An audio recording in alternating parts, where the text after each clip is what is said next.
Hello, very good morning. मेरा नाम राखी है और आज हम स्टार्ट करने जा रहे हैं क्लास 11th का सेकंड चैप्टर का first part of the chapter परमाणु की संरचना, स्ट्रक्चर ऑफ द एटम। तो आज के हमारे टॉपिक है, देखिए स्ट्रक्चर ऑफ द एटम ये हमारे लिए कोई अननोन शब्द नहीं है, क्योंकि हम क्लास 9th में इसका बेसिक कर चुके हैं। जो भी इसका हिस्ट्री वाला जो पार्ट है, इसकी खोज कैसे हुई, सबसे पहले कौन से वैज्ञानिक आए, इन सबको हम पढ़ चुके हैं। भारतीय दार्शनिक हुए महर्षि कणाद, उन्होंने सबसे पहले बताया कि कण का सबसे सूक्ष्मतम भाग जो है परमाणु है। उसी समय लगभग ग्रीक दार्शनिक आए थे, डेमोक्रिटस और ल्यूसिपस। उन्होंने ये बताया कि मैटर का जो सबसे सूक्ष्मतम भाग है, मैटर का स्मॉलेस्ट पार्ट है, उन्होंने एटम बोला। एटम यानी टॉम, जैसे कि और अधिक नहीं काटा जा सकता हो। तो इस तरीके से बहुत सारे वैज्ञानिक आए और खोज होती गई। हमारे इस चैप्टर में आज का जो हमारा टॉपिक है वो है इलेक्ट्रॉन की खोज, डिस्कवरी ऑफ इलेक्ट्रॉन। तो देखिए, जैसे कि जॉन डाल्टन ने बताया था, जो कि ब्रिटिश स्कूल के अध्यापक थे, उन्होंने 1808 में डाल्टन परमाणु सिद्धांत प्रस्तावित किया। डाल्टन परमाणु सिद्धांत हम क्लास 9th में पढ़ चुके हैं, ठीक है बच्चों। तो परमाणु सिद्धांत उन्होंने क्या कहा था कि एटम क्या है, सबसे स्मॉलेस्ट पार्ट है। उसके बाद कई वैज्ञानिक आए, उन्होंने परमाणु के अंदर पाए जाने वाले अपरमाणु कणों की खोज की, ठीक है बच्चों। परमाणु के अंदर पाए जाने वाले अपरमाणु कणों की खोज की, जैसे कि जिन्हें इलेक्ट्रॉन, प्रोटॉन, न्यूट्रॉन और भी अधिक खोज होने लगी, ठीक है बच्चों। तो सबसे पहले इलेक्ट्रॉन की खोज, डिस्कवरी ऑफ इलेक्ट्रॉन, आज हम पढ़ने जा रहे हैं। डिस्कवरी ऑफ इलेक्ट्रॉन में हम जानते हैं कि इलेक्ट्रॉन की खोज किसने की, तो हमारे मुंह पे सबसे पहले नाम आता है जे थॉमसन। लेकिन जे थॉमसन उस स्टेप पर थे और उस स्टेप पर पहुंचने के लिए बहुत से वैज्ञानिकों ने उनका सहयोग किया। बहुत से वैज्ञानिक आए जिन्होंने उनका हाथ बटाया कि हाँ देखिए, ये एक्सपेरिमेंट ऐसा शो कर रहा है तो शायद इससे कुछ रिजल्ट आ सकता है। तो बहुत से वैज्ञानिकों के सहयोग से इलेक्ट्रॉन की खोज हुई। किसी एक वैज्ञानिक के ऊपर ये श्रेय हम दे रहे हैं कि जे थॉमसन ने खोज की है, लेकिन शुरुआत के लिए हम देखा जाए तो माइकल फैराडे ने शुरुआत की थी सर्वप्रथम। देखिए, सर्वप्रथम 1830 ईस्वी में माइकल फैराडे ने दर्शाया कि एक विद्युत अपघट्य तैयार किया। विद्युत अपघट्य क्या है? एक बड़ा सा बीकर है जिसके अंदर उन्होंने एक विलयन, एक सोल्यूशन भरा और जिसके अंदर इलेक्ट्रोड्स डालकर, धातु की प्लेट्स डालकर उसमें विद्युत धारा, इलेक्ट्रिसिटी प्रवाहित की। उन्होंने देखा कि एक प्लेट से उसके धातु के कण विसर्जित हो रहे हैं और दूसरे प्लेट पर जाकर वो निक्षेपित हो रहे हैं।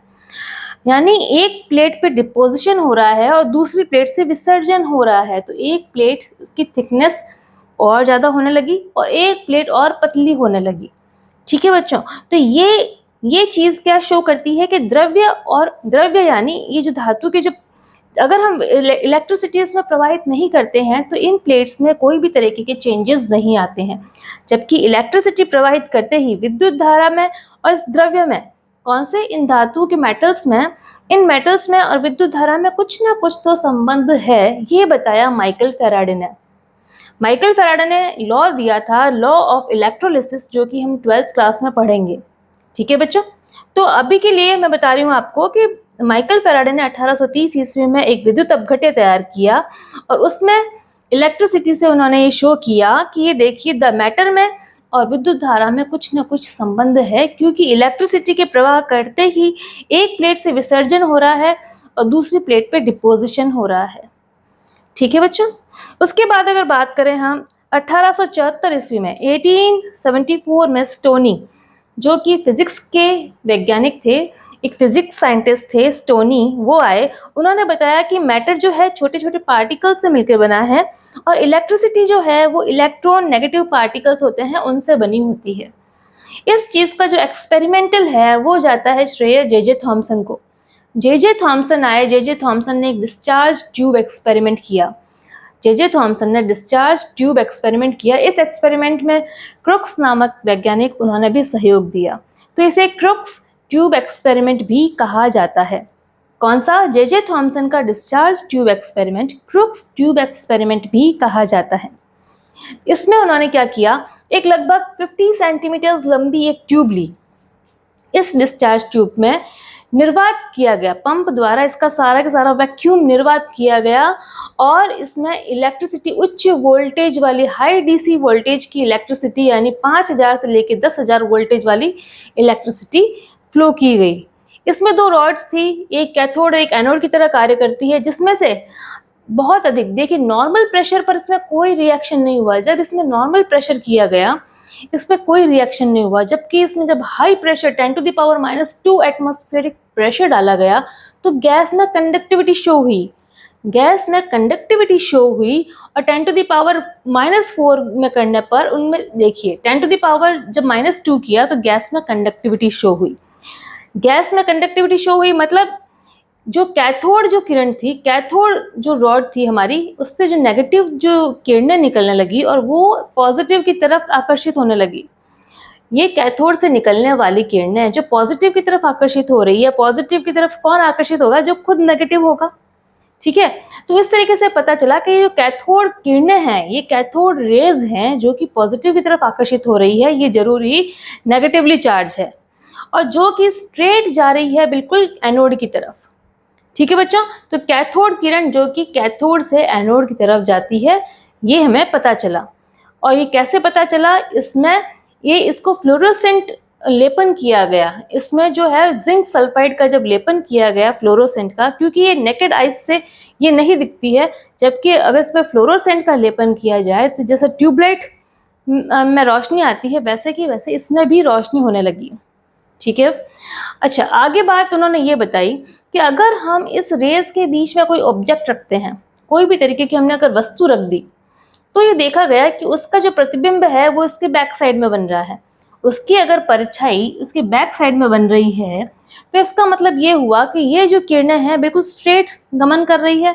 जब हम किसी स्ट्रेट के रास्ते में, हम प्रकाश के रास्ते में आते हैं तो हमारा प्रतिबिंब हमारे पीछे बनता है, क्योंकि प्रकाश सामने से आ रहा है ना। सनलाइट अगर सामने से आ रही है तो हमारा जो परछाई होगी पीछे की तरफ बनेगी। इसी तरीके से इसका जो प्रतिबिंब है इसके पीछे की तरफ बना। इससे हमें पता चला कि ये बिल्कुल स्ट्रेट लाइन में गमन करती है। जब अच्छा अगर ये हम कोई ऑब्जेक्ट हटा दें यहाँ से, अगर हम इसके बीच में ये जो एनोड जो हमने रखा, एनोड को अगर छिद्रित कर दिया जाए, उसके ऊपर हमने छेद कर दिए, एनोड के ऊपर जब छेद कर दिए और उसके पीछे बैक साइड में जब हमने जिंक सल्फाइड फ्लोरोसेंट मटेरियल जो है जिंक सल्फाइड का लेपन कर दिया तो वो बिल्कुल चमकने लगा। जिंक सल्फाइड चमकने लगा क्योंकि ये जो रेस थी ये एनोड के छिद्र से होती हुई फ्लोरोसेंट से जाकर टकराई। फ्लोरोसेंट मटेरियल जैसे जिंक सल्फाइड से जाकर जब ये कैथोड रेस टकराई तो उसमें से फ्लोरोसेंट चमक उत्पन्न हुई। तो उससे पता चला कि ये बिल्कुल ये जो कैथोड रेज है वो स्ट्रेट लाइन में गमन करती है। अब उसके बाद अगर हमने देखा कि अगर इस रेज के बीच में हम बिल्कुल लाइट वेटेड पैडल रख दें, बिल्कुल light weighted lightest weighted pedal जो कि वैज्ञानिकों ने उसमें रखा, तो उन्होंने देखा कि इस पैडल में कुछ मूवमेंट होता है। अगर ये मोमेंट अगर हम देखें कि अगर कैथोड रेज के बीच में हमने लाइट वेटेड पैडल रख दिया है और उसमें हल्का सा मूवमेंट हुआ है, इसका मतलब इस रेज के अंदर कुछ न कुछ द्रव्यमान है। जब इसका द्रव्यमान देखा गया तो वह द्रव्यमान परमाणु के द्रव्यमान से भी कम था। इसका मतलब जैसे कि हाइड्रोजन है, हाइड्रोजन जो कि सबसे छोटा एटम है, जब उस कैथोड रेज का द्रव्यमान देखा गया तो वो हाइड्रोजन के परमाणु से भी कम पाया गया।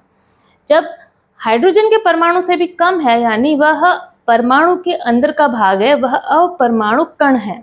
ये जो कैथोड रेज है वह अपरमाणु कण है जो कि पॉजिटिव की तरफ आकर्षित हो रही है और इन्हीं को नाम दिया गया इलेक्ट्रॉन। ठीक है बच्चों, इस तरीके से आगे देखते हैं। तो इसका मतलब ये हुआ कि ये जो कैथोड रेज है अगर इस पैडल के मूवमेंट में करती है तो यानी इसमें मैकेनिकल इफेक्ट भी प्रोड्यूस करने की ताकत है। इसके अंदर द्रव्यमान है और इसके अंदर मैकेनिकल इफेक्ट भी है।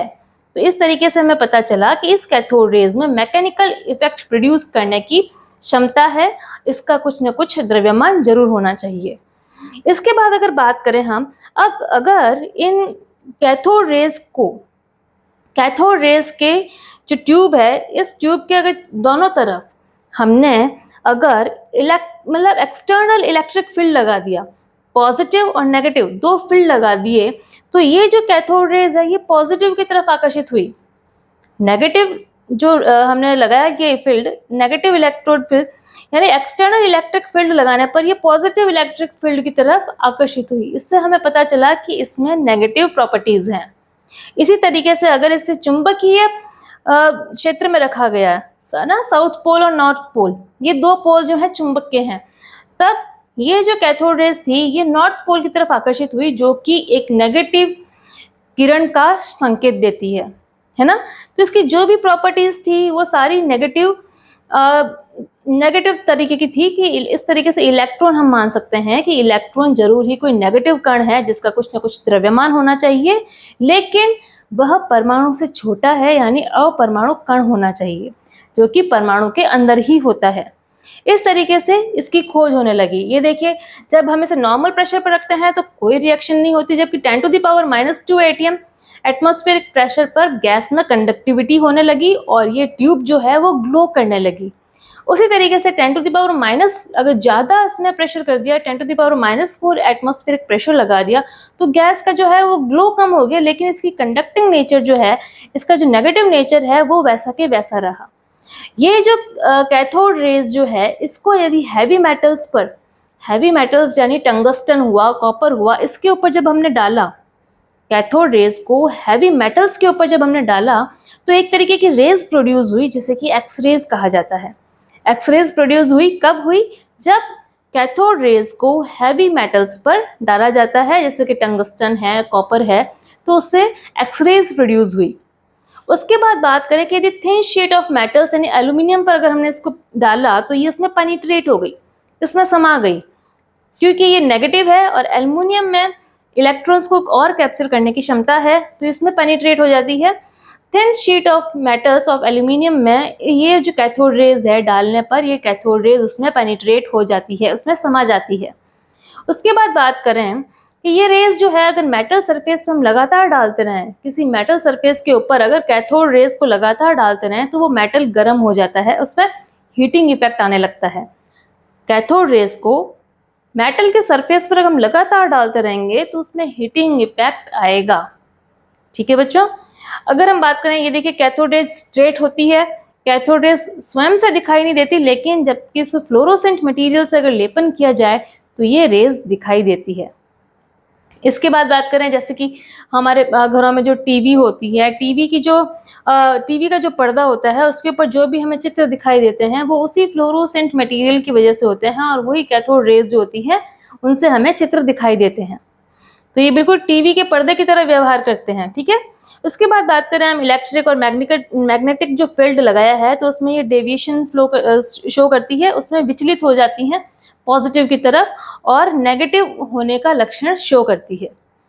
तो इस तरीके से हमने देखा कि ये ऋणात्मक जो है किरणें, उन्हीं को आगे जाकर इलेक्ट्रॉन नाम दिया गया जे थॉमसन द्वारा। तो ये हुई हमारे इलेक्ट्रॉन की खोज, जो कि परमाणु के अंदर पाया जाने वाला अपरमाणु कण है। तो इस तरीके से हमने कंप्लीट किया है पार्ट नंबर 1।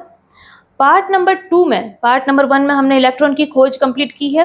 पार्ट नंबर 2 में हम स्टार्ट करेंगे कि इलेक्ट्रॉन का E/m यानी आवेश और द्रव्यमान का अनुपात क्या होता है और एक मिलिकन तेल बूंद विधि जो है वो क्या है, तो वो एक्सपेरिमेंट भी हम करेंगे। तो मिलते हैं पार्ट नंबर 2 में।